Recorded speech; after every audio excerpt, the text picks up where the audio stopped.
Hey team, welcome back to the channel. As always, I'm stoked to see you, man. I'm super stoked and humbled to have Tom from Prepared Pathfinder here with me. And we wanted to talk a little bit about navigation. I know that's a passion that we both have. And if you want to share a little bit about yourself, he's a badass with some crazy experience. Oh, thanks, Bill. So I'm obviously from the UK, from England. I served for 25 years in the army in a parachute regiment. About half of that was in the Pathfinders, which is a reconnaissance unit.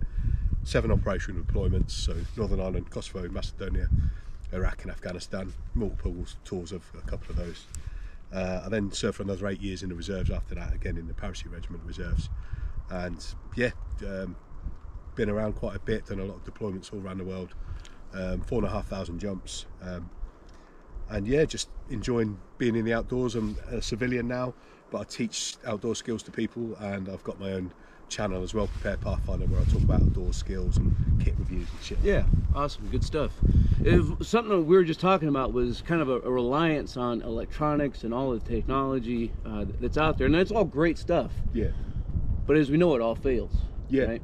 So being able to use a map and a compass and just understanding even some steps beyond that, some basic fundamentals of how to move through terrain, whether it's unknown, whether it's known. I know in the US, man, there are thousands of search and rescue operations that are conducted every single year from people getting lost. Yeah, we get that in the UK as well, right? An awful lot. If somebody comes over just to take a selfie, or they walk down a trail or something, then they get injured. Yeah. And now they don't know what to do. They don't know how to get back. And or the weather comes in, right? Like it just has now. It's coming in now. Literally 2 minutes before we got here, it started raining, and it's been beautiful all day. And you know, sometimes the forecast for the weather isn't always that accurate, is it? Right. So you get out on the hills, it could change 100%, especially in mountainous regions like this, and that can lead to some pretty bad circumstances. Right. It'll also impact your navigational technology equipment that you're using as well, right? Absolutely, yeah. So I know on the U.S. military side of the house, we spend a lot of time plotting points and using a map and a protractor, but too many times, you know, we're only considering getting to the next point, not connecting that piece of land navigation to a larger picture of patrolling operations, right? And so I found that one of the things, you know, there's 4 fundamentals: know where you are, plan a route, stay on a route, and recognize the objective. If you can do those 4 things, but there's a lot of ins and outs in those 4 things. Of taking a second to look at your map and orient yourself and get your bearings about you with what you see on the map and what you see around you.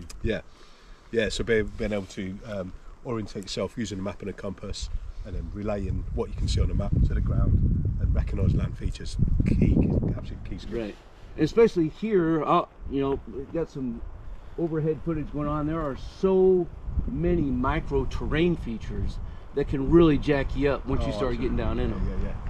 Yeah, I mean, you know, route selection is another real key skill. Right. So navigating to get from point A to point B, route selection is how you're going to actually walk around that piece of ground to get to point B. Because quite often you can't just follow a bearing straight, because you're going to go through some, you know, you could go off the edge of a cliff. You could walk into a river. You could smash yourself through all this manzanita crap. But you know, the route selection is where you actually take your path through whatever terrain you're going to take to get to your objective, which is a key skill as well. So what is a skill that you would, you know, advocate of as you're doing that in order to stay on your route? So being able to interpret the information off a map is a key skill. So being familiar with all the key symbols and actually practicing it in an environment where it's real life, it's not just in a classroom. So you get out there, you need to practice your skill in a practical environment, and be able to recognise features that are marked on the map, relay that to the ground, and then that'll affect you, and you know, it'll enable you, if you can do that, to be able to get from point A to point B effectively without having problems, basically. Right, so we're thinking about things like ridges, spurs, draws, water features. Absolutely, yeah. So you know, interpreting the contour lines on a map, which a lot of people can't do. They just look at tracks and trails, which aren't always accurate, you know, as they're supposed to be. You might think, I'm going to follow this trail, and it could go off in a wrong direction, and then if you're just following that, then you're going to possibly go wrong. So being able to interpret the map's contour lines and features, relay that to the ground. And as you're talking about that, you know, contour lines, something that a lot of people don't consider is You know, if we were going to move in a more of a northerly direction here, it may on paper be a straighter shot to go straight overhead, but there's nothing to keep you from just following a contour line, which keeps a lot of yourself in how am I trying to say this? You're not putting forth as much effort to do that, right? Yeah, so you're conserving energy. Yeah, absolutely. Which is key, especially in military operations, right, where you're carrying a lot of gear on your back. And the other thing with the military, if you was, you know, in serving in the military, is you're not just trying to get from point A to point B. You need to do it in a tactical manner as well. Yeah. So you've got to use the ground to your advantage to cover and mask your movement too. Right. And so on that point, you're not going to want to cross over a ridge line, right? No. Yeah. Because that's definitely attracting the wrong kind of attention. That's right. Yeah, you got to use those military crests. Yeah. You know, I found one of the key skills as it relates to navigation and getting from point A to point B, and that point B might be a rally point in between, between you and your destination, is to look out about you and see if there are some steering marks. It could be a huge identifiable terrain feature, something that's not going to move. But a lot of times what guys don't do is look behind them, because that steering mark could actually be behind them to keep them on the right path, right? Yeah, so in the UK we'll call that a reference point. Yeah. So something to reference to. So if I was moving in this direction, I'd take my bearing on my compass, I'd see if there was something that lined up with that bearing, and I'd use that as a reference point, so I don't have to keep getting my compass out constantly to check the bearing. Yeah, absolutely. And I think something else, you know, just as we're chit-chatting, on the schoolhouse, on the school training, the presentations, and then when we go out and execute in the military, we're looking for a 1 meter, you know, grid square point. You're looking for that flagpole, you're looking for that ammo can or whatever it is. In a real life situation, you're probably looking for a significant spur, a draw, could be a larger patrol base. You're not going to miss it if you get close, right? But I think it is good to be able to find those small features that may be hard to see. You have to get right up on it, right? Yeah, exactly that. Yeah. You really got to master your craft in this area.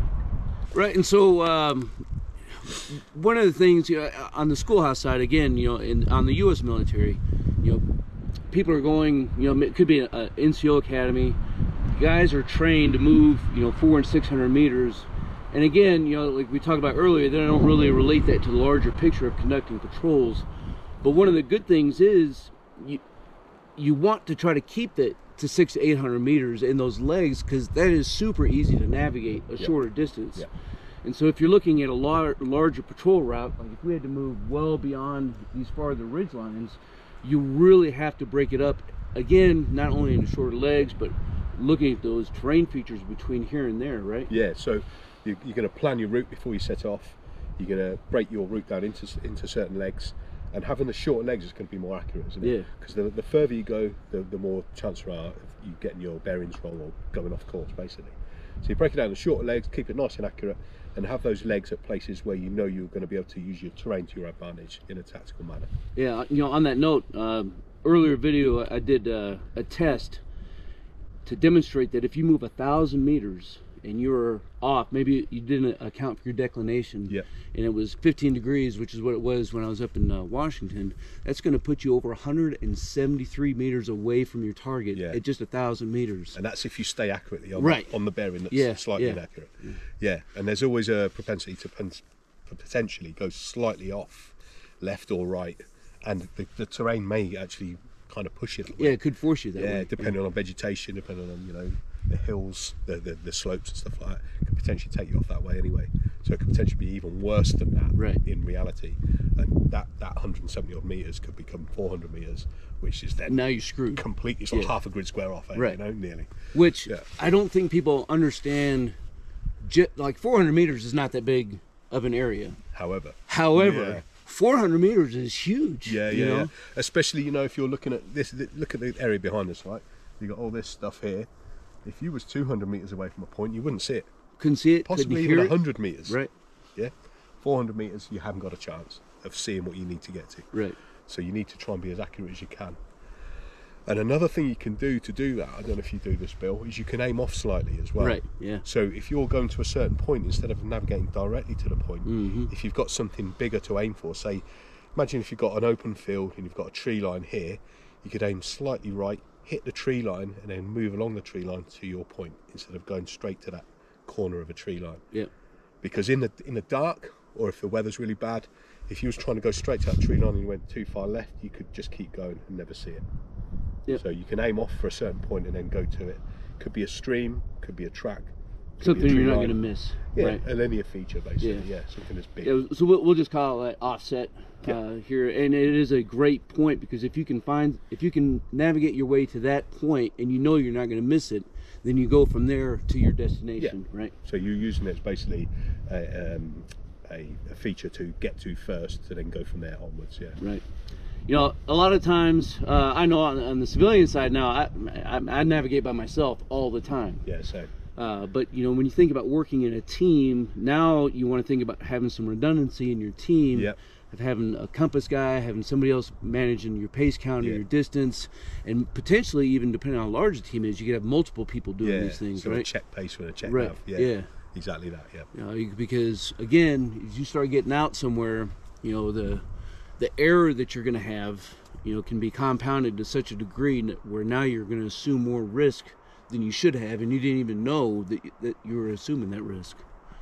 So, team, I appreciate you guys, man. It's been a great conversation with you, Tom. Yeah, It's not really advanced land navigation, you know. At the end of the day, what we're talking about, it's basic things that too many people, in my experience, just don't get out and do and work on and to fine tune those skills. Yeah, and sadly, basic land navigation, is starting to be a bit of a dying art nowadays, isn't it? Yeah, absolutely. Because people's reliance on technologies such as phones and GPS, which are great as aids, but if you've only got that and you've got no knowledge of actual navigation, then when those aids fail, you can be screwed. And that's, as you said before, and in the UK, an awful lot, people find themselves in trouble for that main reason nowadays, which is a real shame. So get those basic skills dialed in, work them out, work on the basics first before you move on to just aids, as you know, like your phones, your watches and stuff like that. Yeah, absolutely. Well, Tom, man, I appreciate you. Right on. Thanks, Bill. Until then, appreciate it. Yeah, absolutely. You guys, you stay out there, you keep grinding, and you stay stoked. And stay prepared. Good stuff, man. Cheers, mate. Yeah, I appreciate it. Thanks, bud. Now, this part will be cut because I have no idea what to say. This would be on the B-roll. That's right. Gotcha.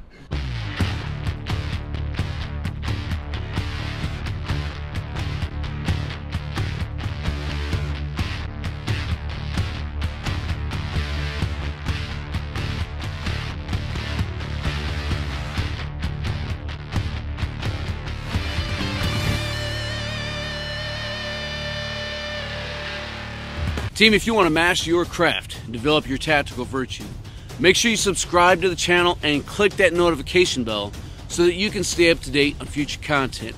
Consider becoming a channel member. It's going to give you exclusive access to content not available to anybody else. I appreciate you guys. Until then, you stay out there, you keep grinding, and you stay stoked.